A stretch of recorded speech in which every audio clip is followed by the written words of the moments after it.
Okay, welcome to the commentary for Double Standard. Now, this letter caused some interesting discussions in my San Francisco class, and there were two main topics. One topic was the topic of families and individuals, and the other topic was double standards for men and women. And I'll talk about both of these and a little bit about what's common in America, common opinions in America, and what are some of the different ideas in different countries. So first, this topic of family and individuals. Most people know that American culture, American society, values individualism or individuals. And we have an idea that adult individuals should make their own choices. And they should not worry about what other people think, even their families. And as you get older, this becomes stronger and stronger. So when I read this letter, for example, and I saw this woman is in her mid-50s, middle 50s, so she's probably, 55 years old. And she's worried about what her family thinks about her new boyfriend. My first reaction, I thought, this is very strange. This is an older woman. Why does she care about what her sister and her parents think? She should just do what she wants. She's an adult woman. This is crazy. And that's a common American reaction. We have an idea in the United States that when you're an adult, you should be independent. You should make your own decisions. You should not ask your parents for advice all the time. You should not live with your parents when you're an adult, right? That's a very common, strong view. This is very interesting because in classes that I've had before, there's a very interesting difference in culture here, especially this idea of living with your family.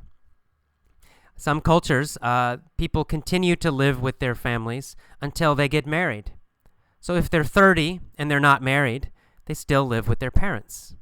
If they're 35 and they're not married, they're still living with their parents, and that's normal, and which is fine. There's not a right or wrong answer here, not better or worse, but it is a big difference. In the United States, that is seen as very negative. There's a strong feeling that you should not live with your parents when you're an adult. So, for example, in my own life, I went to university when I was 18. And then I graduated university. I was 22, I believe. And after that, I got my own apartment, and I never lived with my parents again. I didn't want to live with my parents, and my parents did not want me to live with them. If I had asked them, can I live with you, they would not have been happy. They would not have liked that. They would think there's something wrong with me. I can't support myself. I can't get my own job. I'm not independent. That's not good.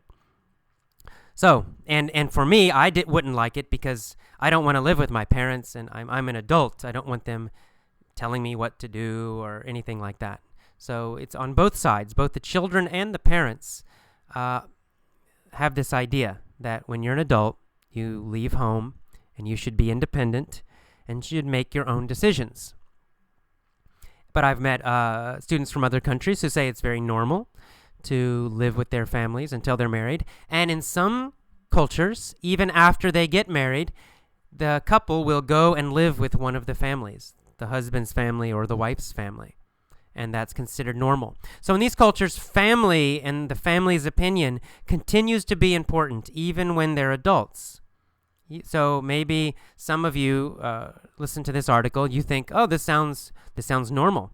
Maybe some of you think this woman needs to worry about her family. If her family doesn't like the situation, maybe she should not date Will.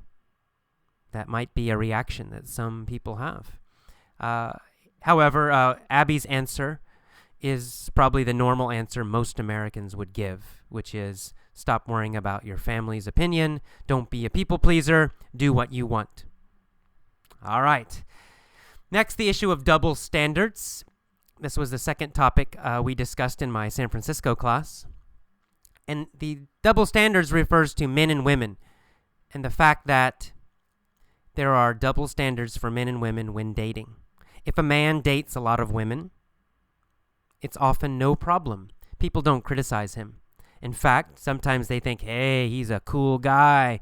Look at all those girlfriends he has. This is great. What a good guy. And in some cultures, this double standard is very strong, right? Men can date a lot of women, and people think it's good. On the other hand, if a woman dates a lot of men, then she's bad. She's a bad girl, and people criticize her, and people don't like it. And that's clearly a double standard, right? That's the definition of double standard. Two different rules for the same situation. If a man does something, it's okay. If a woman does it, it's not okay. And in my class, there were clear double standards for most cultures. Stronger in some countries, weaker in other countries. This double standard does exist in America. There is still a double standard between men and women when dating. However, that double standard is getting weaker and weaker. Women are getting more and more equal. It's very normal now for a woman to date lots of different guys, and it's generally not a problem. This woman is in her 50s. She's an older woman from an older generation. Maybe that's why in this letter she sounds like she's a little bit criticizing her sister Jane for dating many men.